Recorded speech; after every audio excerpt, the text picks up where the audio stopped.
karena Tuhan kami hidup, dipulihkan. Karena Tuhan kami boleh ada sampai hari ini. Oleh darah Yesus, kami boleh selamat. Engkau benarkan kami oleh pengorbanan-Mu di salib. Hari ini Tuhan, kami boleh datang ke tempat ini, menyerahkan hidup kami, berlutut di kaki Tuhan. Mohon ampun atas setiap pelanggaran kami. Saat kami datang kepadamu memohon ampun, Tuhan sediakan pengampunan. Bapa di surga, terima kasih. Oleh pengampunan itu hidup kami dipulihkan. Semuanya dipulihkan. Kami sungguh bersyukur Tuhan. Berterima kasih untuk semuanya. Biarlah kami tetap di dalam-Mu, karena di dalam Tuhan ada kemenangan. Sebentar Tuhan, kami mau mendengarkan firman-Mu. Kami biarkan Allah Roh Kudus menguasai pemberitaan firman Tuhan hari ini. Waktu ini kami pertaruhkan ke dalam tangan Tuhan. Tuhan jamahlah hati kami. Engkau ambil alih semuanya Tuhan. Terpuji Engkau Bapa. Kami sambut firman-Mu dengan penuh ucapan syukur. Di dalam nama Tuhan Yesus Kristus kami berdoa. Haleluya. Amin. Silakan duduk. Salam. Puji Tuhan. Kita bersyukur untuk kebaikan Tuhan. Sungguh tak terselami karya Tuhan dalam hidup kita. Tak terselami jalan-jalannya. Tak terukur kasih setianya. Betapa baik Tuhan kita.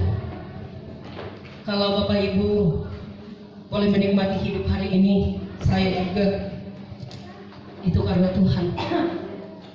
Sebetulnya bagian kita adalah kematian, kebinasaan, hukuman mati.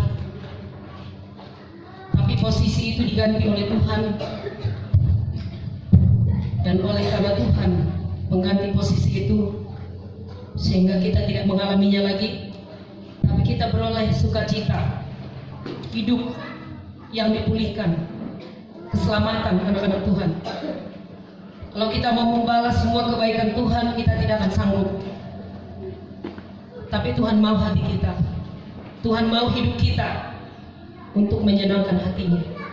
Ini adalah Jumat Agung, di mana kita boleh mengingat karya keselamatan yang Tuhan kerjakan di salib. Bagaimana Tuhan harus korbankan hidupnya, darahnya tercurah untuk kita anak-anak Tuhan. Luar biasa Tuhan kita. Hari ini saya percaya bagi jemaat Tuhan yang boleh hadir hari ini, memberikan hidupnya untuk menyenangkan hati Tuhan, maka janji Tuhan akan kita tuai. Orang yang datang kepada Tuhan akan menuai janji-janji itu. Mari kita lihat firman Tuhan, Bapak Ibu Saudara yang dikasihi oleh Tuhan.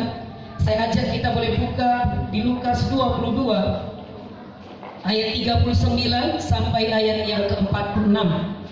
Lukas 22 ayat 39 sampai ayat yang ke-46.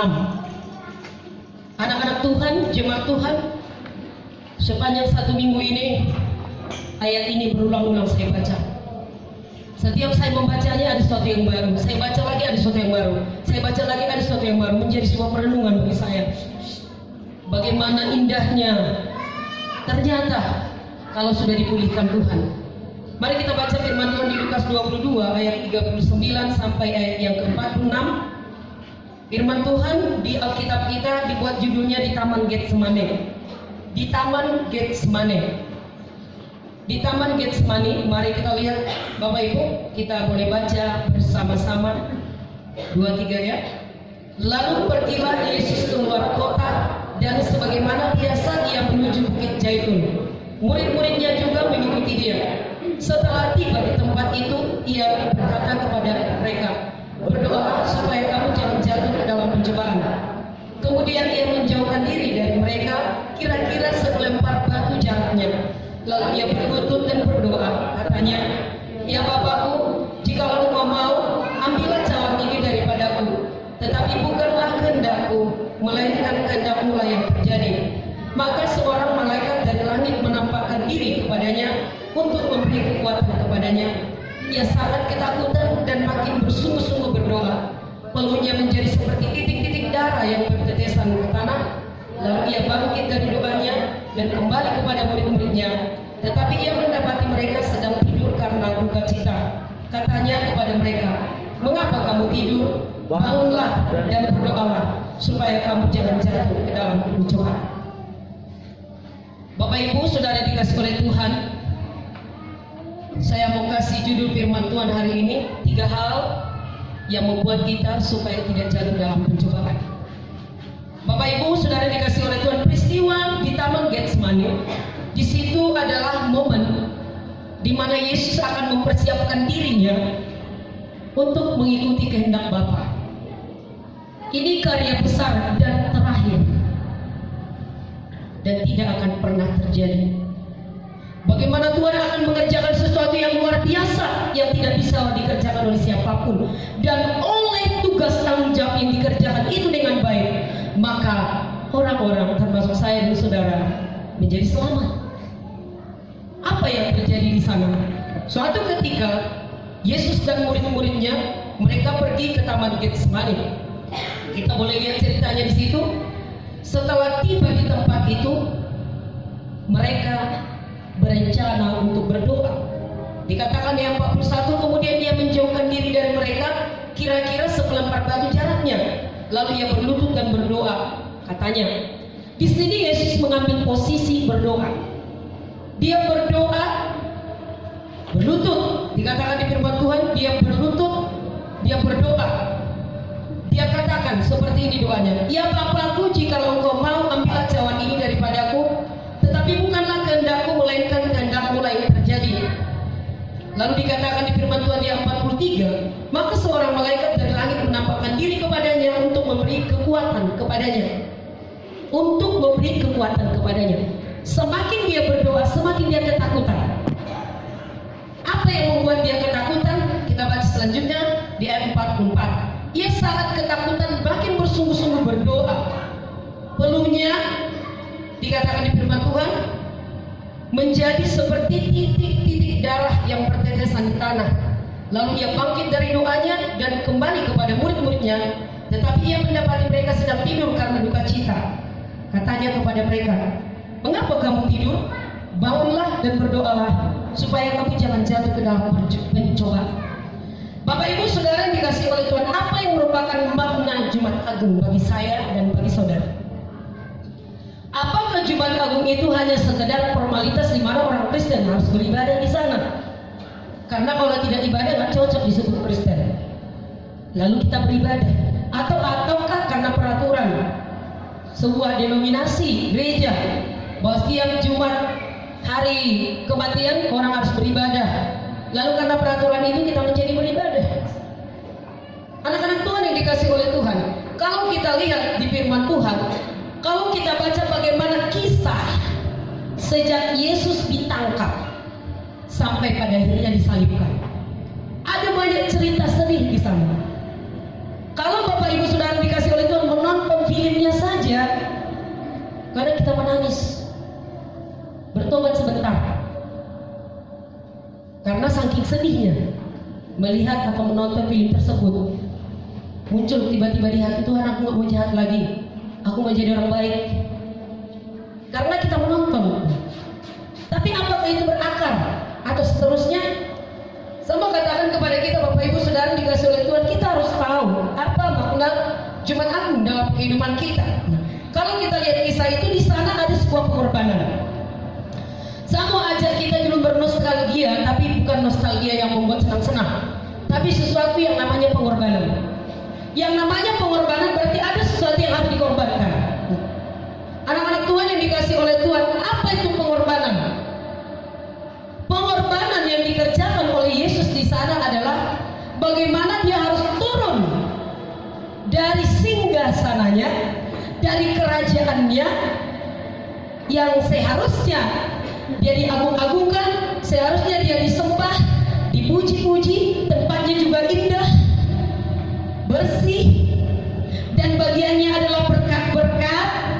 Tapi dia harus tinggalkan kursi kerajaan dan dia harus turun ke alam maut, harus naik ke salib, menanggung semua penderitaan. Itu sangat berbanding terbalik, Bapak Ibu.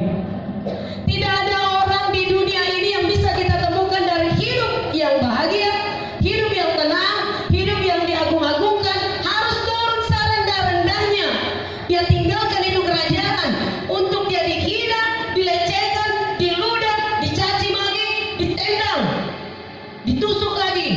disalibkan sampai mati, menanggung penderitaan. Itu Yesus kerjakan. Itu pengorbanan, Bapak Ibu Saudara dikasih oleh Tuhan. Pengorbanan yang luar biasa. Lalu apa arti salib? Salib itu adalah penderitaan. Itu sebabnya sempat muncul katanya sebuah ajaran, gak perlu kita merayakan Jumat Agung. Itu kan bercerita dosa, salib, penderitaan. Itu kemenangan setan. Untuk apa kita rayakan? Kok kita rayakan setan berhappy-happy menyalibkan Yesus? Akhirnya adalah beberapa denominasi menganjurkan bahwa tidak perlu dirayakan Jumat Agung. Bahkan katanya gak tahu kebenarannya. Tapi sampai-sampai mereka juga gak terima ada salib di gereja. Seperti itu. Salib itu memang penderitaan, Bapak Ibu Saudara dikasih oleh Tuhan. Itu sebanyak firman Tuhan berkata, siapa mengikut aku, pikulah salib. Anak-anak Tuhan yang dikasih oleh Tuhan berbicara tentang pengorbanan. Kalau kita ukir dalam sebuah cerita bagaimana Yesus mengalami penderitaan untuk menebus hidup kita, gak sanggup kita mengukirkannya karena sangat banyak pengorbanan yang luar biasa. Itu yang pertama, mana Jumat Agung ada pengorbanan di sana. Anak-anak Tuhan yang dikasih oleh Tuhan, kita perlu mengubah pola pikir kita bahwa hidup ini tidak sekadar happy-happy saja. Kita perlu mengubah hidup pola pikir kita bahwa hidup tidak sekedar senang, bahagia, tertawa, nikmati hidup selagi masih ada waktu. Enggak. Karena saya lihat kenapa begitu banyaknya muda-mudi menyia-nyiakan waktunya. Jangankan muda-mudi, tapi juga kaum bapak, tapi juga kaum ibu. Mereka sangat senang menikmati hidup, bersenang-senang, gak mau berusaha, pokoknya bisa happy, yang penting happy katanya. Orang-orang sudah jungkir balik di sana menggali batu, menggali tanah. Orang-orang di sana belajar sampai siang malam, bekerja mengerjakan bayar sekolah. Orang-orang di sana sedang berusaha memikirkan berapa modal yang harus keluar, lalu untungnya berapa. Orang-orang sedang berpikir bagaimana menanam cabai supaya bagus, bagaimana menanam ini supaya bagus, lalu nanti saya dapat hasil, lalu bisa beli begini. Tapi ada sebagian orang sebaliknya sibuk menikmati hidup, padahal waktu tetap berjalan. Ubah pola pikir, Bapak Ibu. Semakin banyak tantangan kita hadapi, hasilnya semakin baik. Puji Tuhan. Pengorbanan yang Yesus kerjakan, pengorbanan yang Yesus kerjakan, yang Yesus lakukan di salib itu, karyanya adalah keselamatan bagi seluruh umat manusia. Tidak waktunya lagi bermain-main, Bapak Ibu Saudara dikasih oleh Tuhan. Orang sana sudah puasa sampai 40 hari, 40 malam. Orang sana sudah baca Alkitab bolak-balik dari Kejadian sampai Wahyu. Orang sana doa semalaman. Orang sana ibadah seharian. Mereka berdoa seharian. Kita atau ada sebagian orang yang hanya menyia-nyiakan waktunya, siang kudodok hidahan katanya. Mau yang mati tong udah mati. Lagu apa dibayar? Ini berbicara pengorbanan. Jemaat Ibadah Baptis Saleh Pinang makna Jumat Agung di tahun 2021 yang pertama ubah mindset, ubah pola pikir. Pengorbanan, mengiring Tuhan juga pengorbanan, mengikut Tuhan juga pengorbanan, Bapak Ibu. Gak sekedar jemaat, gak sekedar terdaftar, gak sekedar Kristen. Saya katakan tadi sampai situ Manado sebelum kita masuk ibadah, sebelum banyak orang.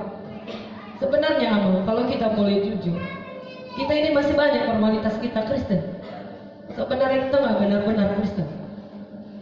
Saya lihat bagaimana gereja-gereja berjuang, mereka sampai puasa 1 minggu, mereka puasa 3 hari, menjelang Jumat Agung mereka sudah puasa. Lalu mereka berbagi kepada orang miskin, lalu mereka berdoa, mereka menikmati hadirat Tuhan, memuji dan menyembah Tuhan. Kita nggak pala dituntut begitu, hanya ibadah 2 jam Jumat Agung. Tapi masih banyak orang nggak peduli, mereka sibuk menanam apa? Karena Jumat kan, Jumat itu kan kita harus metik cabai segala macam. Jadi pergi ke ladang, bekerja di ladang. Gak begitu penting bagi dia, belum mengerti dia. Nah, orang-orang seperti ini sebenarnya bukan itu yang dikehendaki Tuhan. Jadi Tuhan tidak menginginkan saat kita menonton film Tuhan Yesus lalu kita menangis, Tuhan Yesus baiklah. Ada lagi yang ngamuk lagi,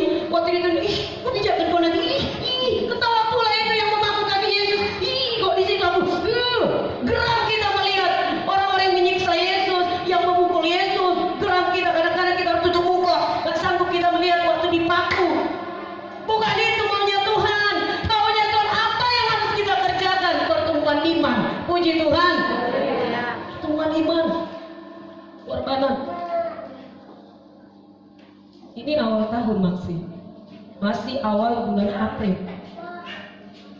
Anak-anak Tuhan yang dikasih oleh Tuhan, Allah sediakan semuanya kepada kita. Dia berikan tenaga, Dia berikan akal pikiran, kebijaksanaan kepada kita. Jangan berlele, anak-anak Tuhan, gak berlele.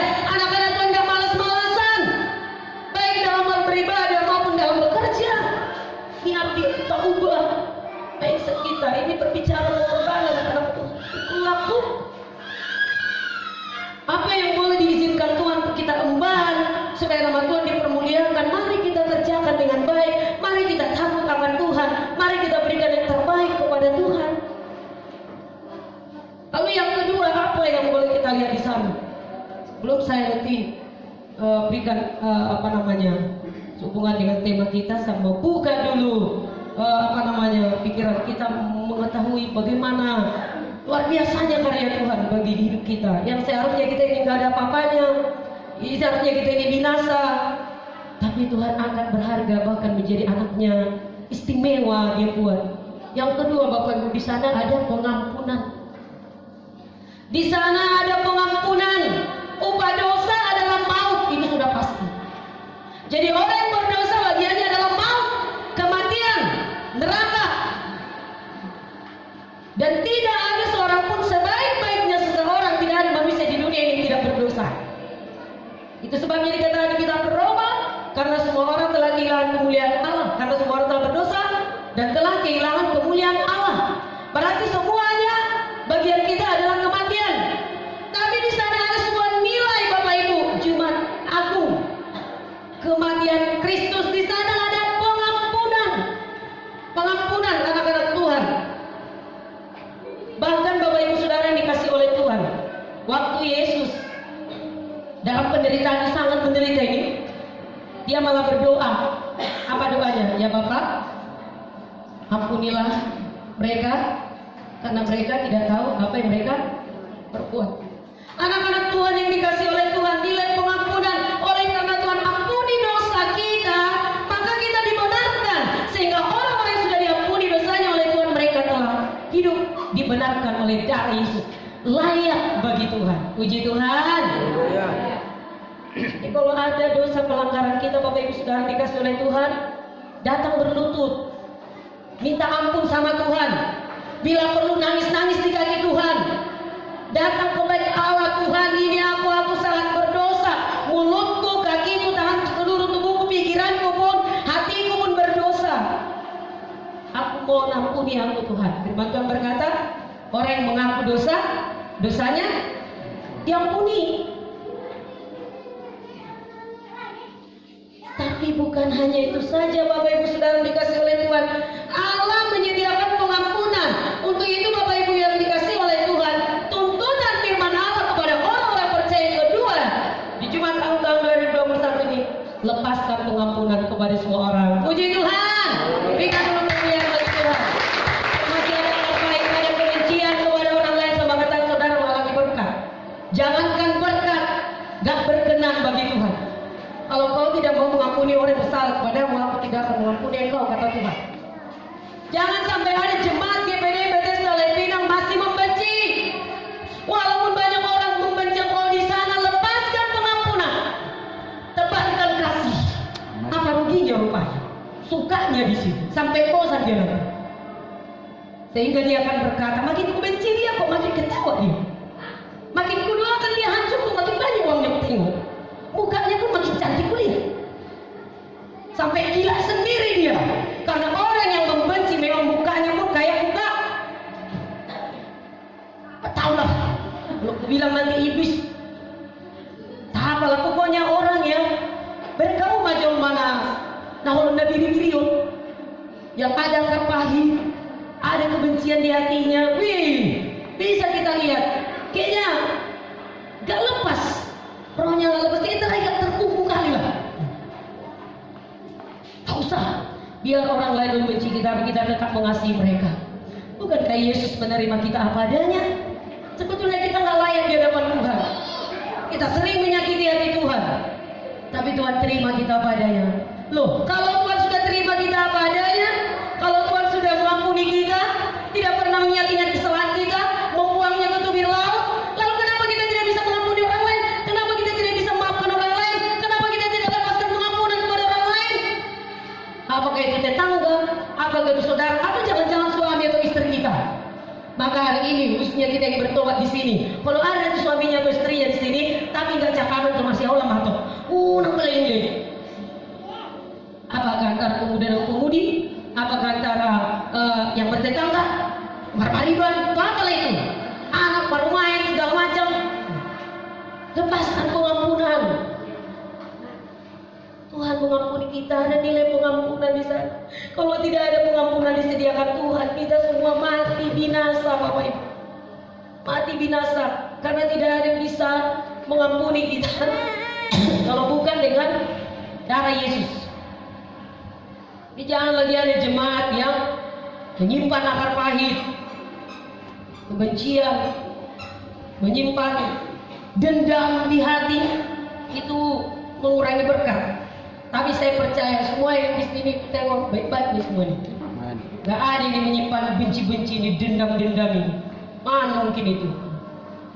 Karena apa? Karena kelihatan dari wajahnya. Nah yang ketiga, di sana ada apa?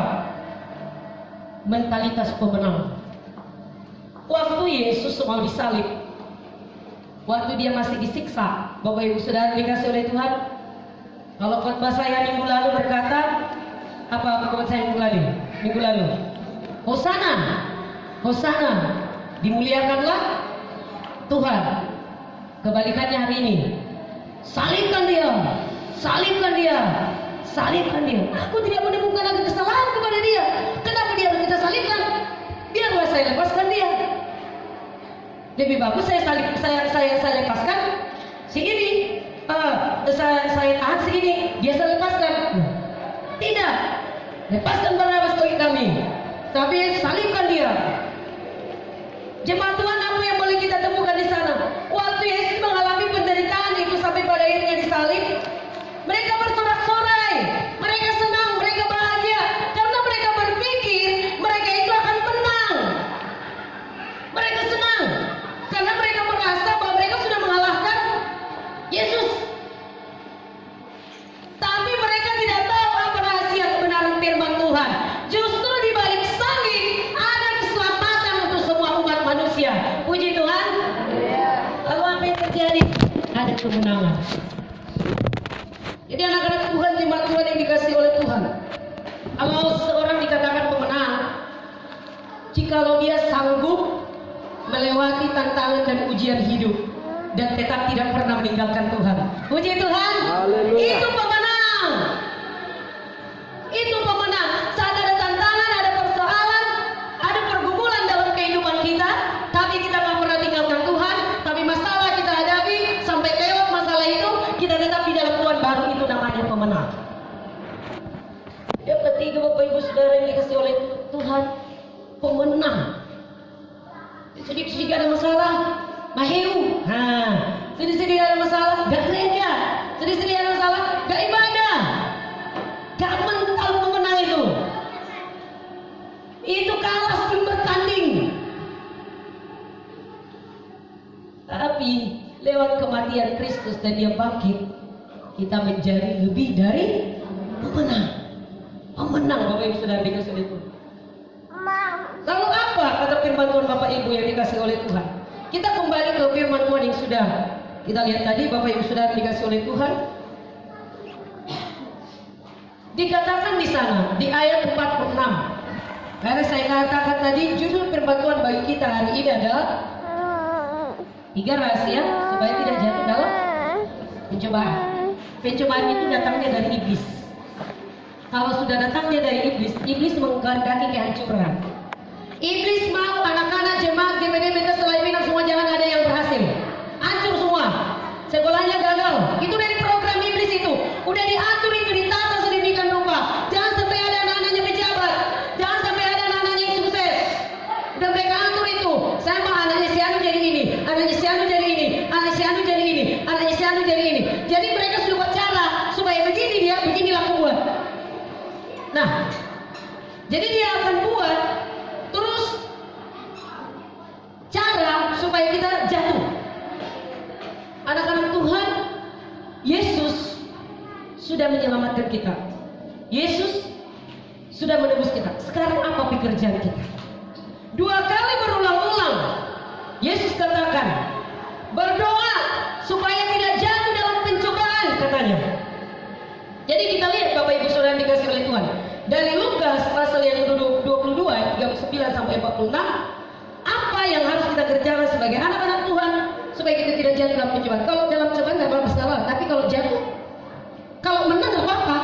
Kalau jatuh gimana? Kalau hancur gimana? Kalau binasa gimana? Nah, yang pertama Bapak Ibu Saudara dikasih oleh Tuhan, kita lihat di firman Tuhan di ayat 46, apa katanya? Mengapa kamu mengapa kamu tidur? Bapak Ibu Saudara dikasih oleh Tuhan, mengapa kamu tidur? Kata firman Tuhan. Mengapa kamu tidur? Jadi mulai sumpah dari waktu kita jemaat di media setelah pindah. Masa modokmu, masa tak modokmu, masa tak modokmu. Kalau gua tak bodoh, berarti dia sedang istirahat. Dia tidak berpikir itu, namanya sudah tidur. Dia tidak melakukan apa-apa, dia tidur. Mengapa kamu tidur?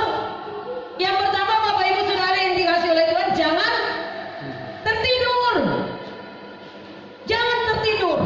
Pertama-tama mengenal Tuhan, maunya ibadah terus, jangan sampai absen. Kalau boleh khotbah 3 jam. Ini jemaat mula-mula. Bukan. Ini pertobatan mula-mula begitu. Wah, pertama jadi Pentakosta, wah, apalagi maaf Bapak Ibu, kalau belum pernah dia Pentakosta, langsung masuk Pentakosta, lalu dia mengambil jamahan, ini kalau nggak dikontrol ini kayak punya dia aja dunia ini, nggak ada milik orang, yang lain numpang semua.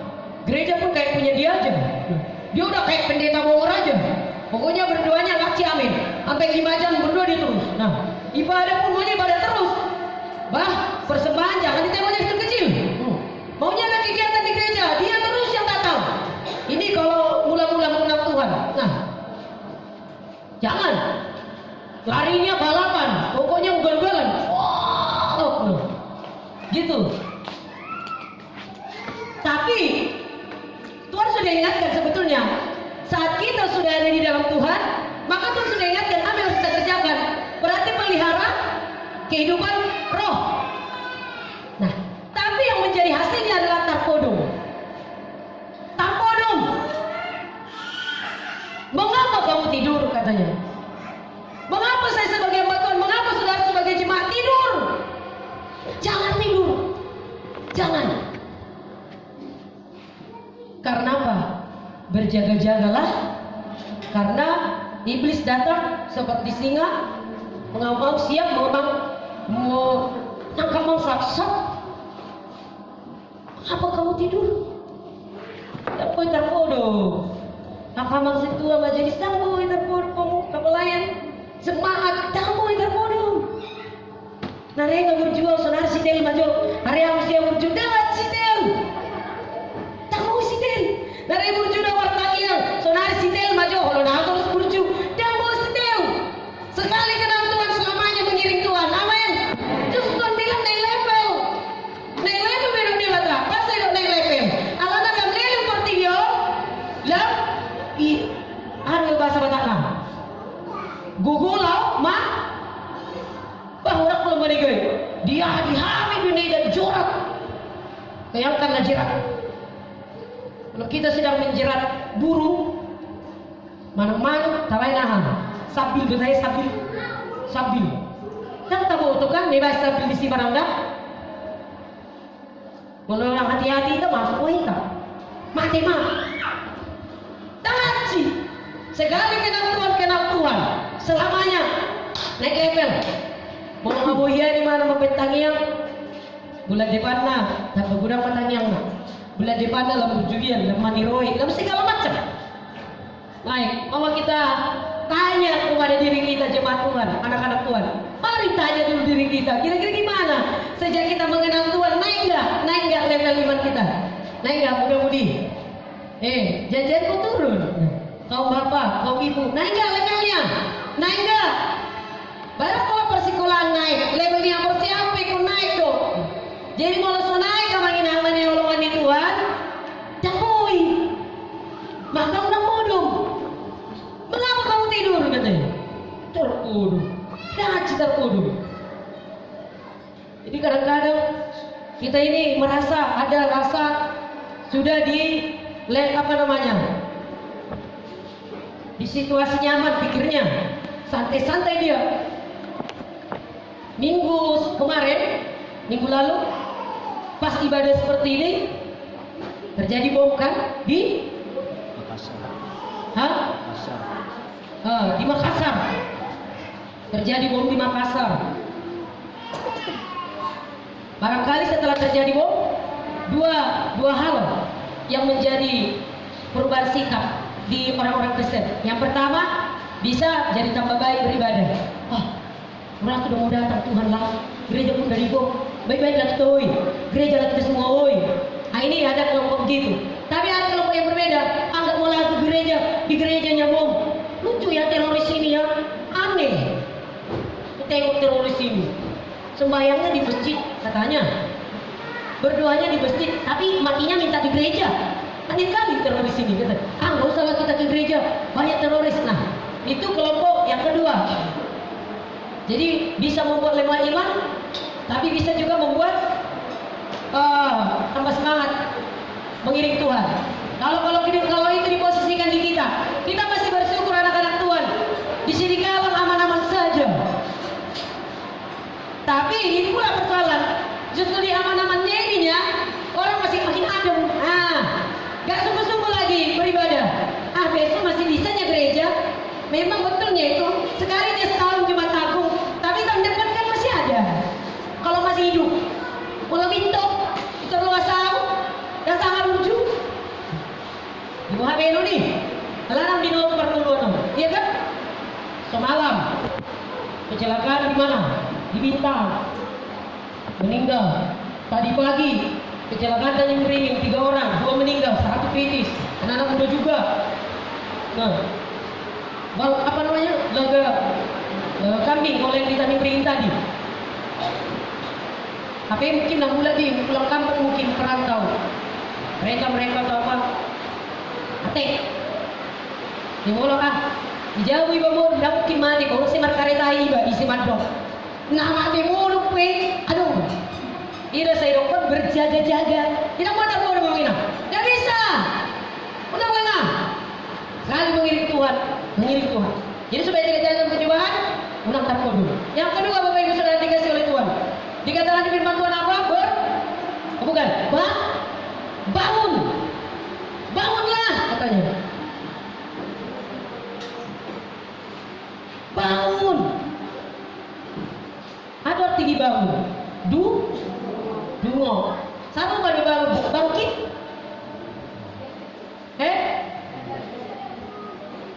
Dah dia molo patah semangat jom manang stres na hirap ko.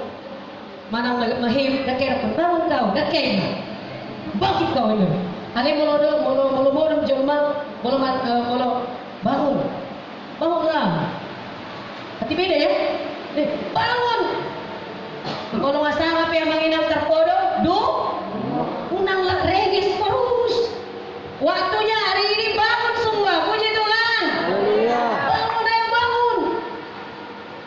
Banyak pekerjaan menanti, banyak tugas menanti yang harus kita kerjakan. Iblis sudah rencanakan banyak cara untuk menjatuhkan anak-anakmu, cucumu berjaga-jaga. Jangan sampai tidak doakan anak-anak kita di perantauan, anak-anak kita sedang keluar rumah dan sepeda motor, anak-anak kita sedang di mana-mana. Berdoa, bangun kau, jangan kau ketiduran. Enak-enak kalau di situ kau nggak tahu apa yang terjadi dengan anakmu di simpang sana.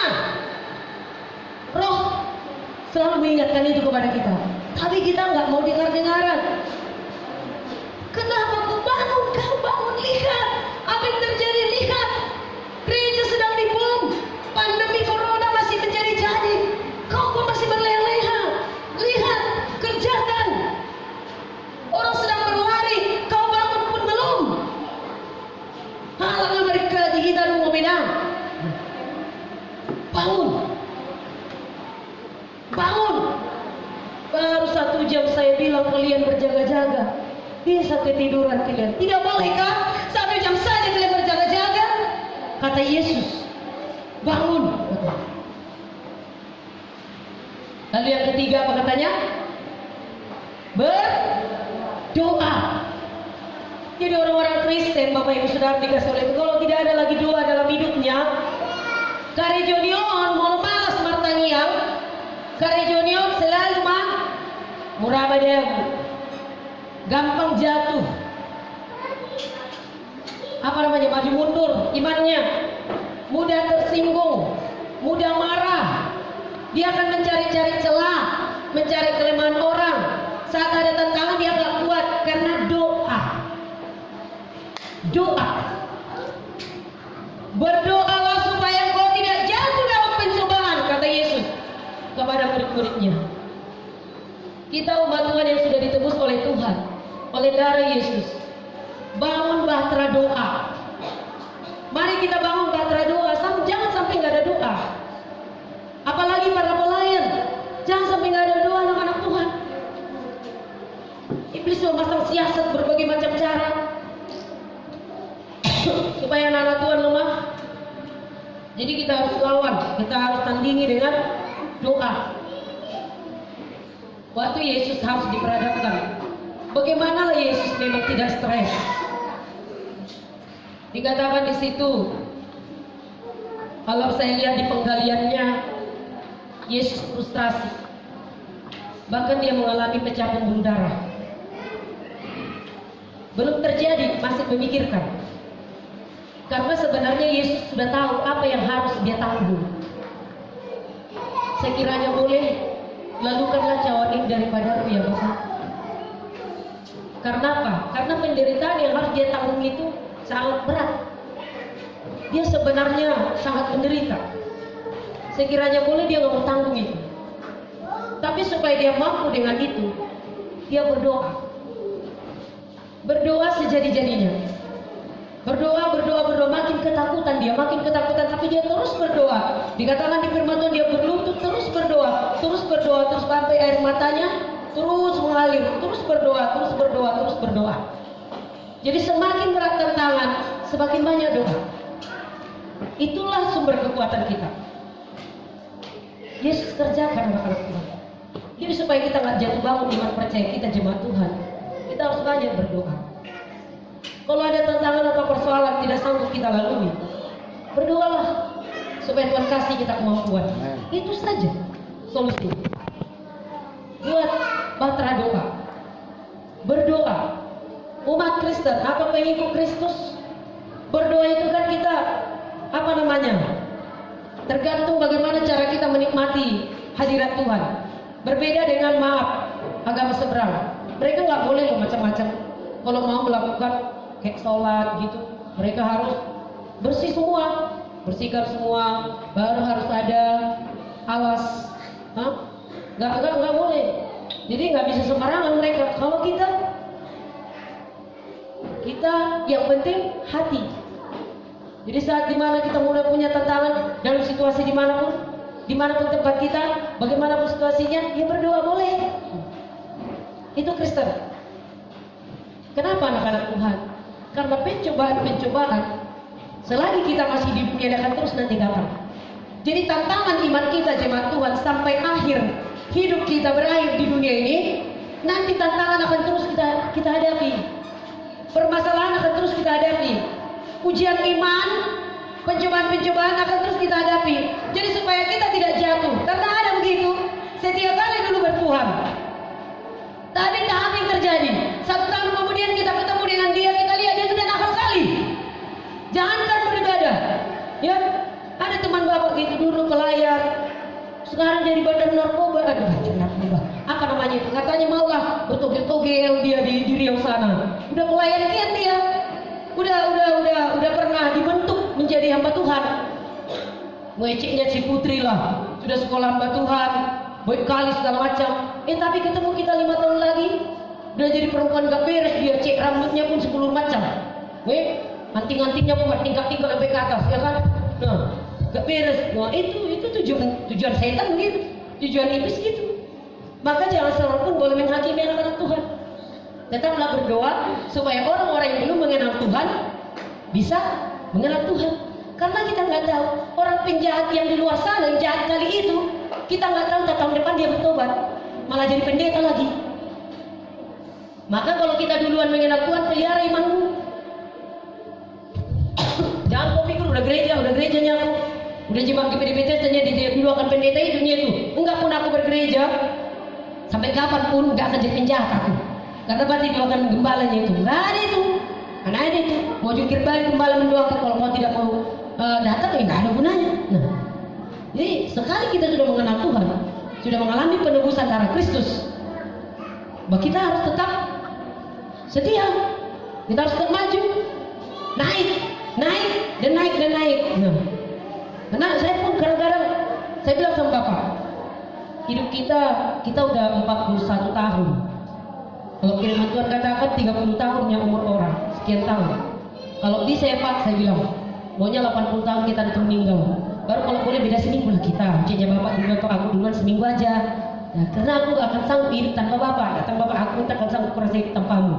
Nah, katanya ya karena udah menyatu. Nah, makanannya nggak selera kalau nggak ada dia di samping. Nah, rasanya ayam panggang, rasa ikan asin. Nah, kalau nggak sama, saya bilang gitu. Tapi nggak itu jadi persoalan, saya bilang sama Bapak. Persoalan, selama kita menjalani hidup sampai umur 80 tahun, bisa nggak kita tetap setia nanti mengiring Tuhan? Karena banyak pendeta setelah di masa tuanya, hamba-hamba Tuhan selain masa tuanya agak kendor imannya. Tapi ada juga memang terus malah makin naik. Jadi apa yang saya katakan, kita harus banyak Pak berdoa, kita harus banyak merenungkan firman Tuhan. Sama sebetulnya karena Tuhan jemaat Tuhan, mana ngisi betang kita, mana ngaruas kita, mana nambah Tuhan kita. Pokok dan ngomoran simbolis kita Asia. Dan ngomoran simbolis kita berjemaat Tuhan. Ibadah itu macam cara sama demu kita. Itu sebabnya anak-anak Tuhan di kota lain untuk carata menghalau. Sekali kita mengenal Tuhan, kita harus tetap mengiring Tuhan. Mari kita renungkan bagaimana Yesus menebus hidup kita. Untuk itu jangan pernah kita menyakiti hati Tuhan lagi. Mari hati kita pertaruhkan kepada Tuhan. Nah, firman Tuhan Bapak yang sudah dikasih oleh Tuhan. Tadi saya katakan kepada kita bagaimana supaya tidak jatuh dalam pencobaan. Unang takulu. Jangan tidur. Yang kedua, apa kata firman Tuhan tadi? Bangun. Yang ketiga, berdoa. Jadi sapala nang tetap Tuhan menginap, tetap mahita di bagasan Tuhan. Manangalani jol mapetaho, manangalani tetangga petaho, manangalani ise petaho, lomona isi, anggohita sehari mana ada Tuhan, tetap mana ada Tuhan. Sampai rono noa Tuhan pada alion. Kali kedua Yesus datang dia temukan kita setia. Atau Tuhan panggil kita untuk berakhir di dunia ini. Tuhan temukan kita setia sehingga kita ada memerintah bersama dengan Tuhan memiliki hidup yang kekal. Itulah anak-anak Tuhan. Demikian firman Tuhan. Tuhan Yesus berkati kita sekalian. Mari kita bangkit berdiri, kita merenungkan firman Tuhan yang boleh berkati kita hari ini.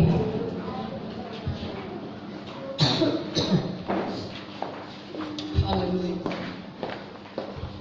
Haleluya Yesus. Terima kasih Bapak. Terima kasih Tuhan. Haleluya.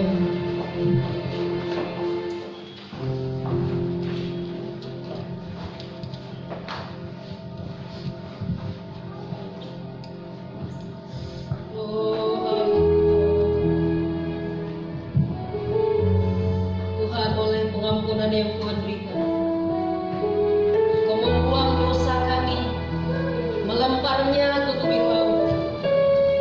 Oleh darah Yesus kami disucikan, oleh darah Yesus kami dibenarkan, oleh darah Yesus kami layak beroleh keselamatan. Kau baik Tuhan. Terima kasih untuk firman-Mu. Terima kasih pengorbanan yang Tuhan berikan. Kami tahu penderitaan bukanlah akhir. Sekalipun dalam mengiring Engkau, dalam mengikut Engkau Tuhan, dalam menjalani hari-hari kami di dunia ini, kami harus diperhadapkan dengan masalah, persoalan. Tapi kami tahu persoalan atau masalah itu membuat kami dapat belajar sesuatu hal. Itu membuat kami menjadi orang yang bijaksana karena kami memperoleh pengalaman. Itu membuat kami kuat. Masalah membuat kami kuat. Tuhan, hari ini kami harus mengubah pikiran kami. Oh, kami harus lakukan, kami harus kerjakan apa yang menjadi bagian kami, yaitu tetap setia mengikut Tuhan. Tetap setia mengikut Tuhan. Kau sediakan pengampunan kepada kami. Untuk itu Tuhan, biarlah juga kami boleh mengampuni orang-orang yang membuat hati kami terluka, yang menyakiti kami. Hari ini firman-Mu mengajarkan kami supaya kami mengasihi setiap orang. Dan kami adalah orang-orang pemenang, bahkan lebih dari pemenang. Oleh karena Tuhan, Engkau telah kalahkan maut. Engkau tebus kami, Engkau jadikan kami anak, Engkau angkat kami menjadi ahli waris-Mu, dan kami menang oleh darah Yesus. Itu apapun tantangan, persoalan, pergumulan yang kami hadapi, bahkan saat pencobaan-pencobaan datang, bahkan saat tantangan yang menguji iman kami harus menang melewatinya. Dengan persoalan apapun, kami akan tetap di dalam Engkau. Kami mau tetap mengiring Engkau. Haleluya, haleluya. Sejauh timur dari barat, Kau membuang dosaku. Haleluya.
dan dosa saudara. Tuhan sucikan dengan darah-Nya. Dia mengalami penderitaan hanya untuk menebus kita. Mari kita renungkan betapa berdosanya kita di hadapan Tuhan. Apa yang menghalangi doa kita?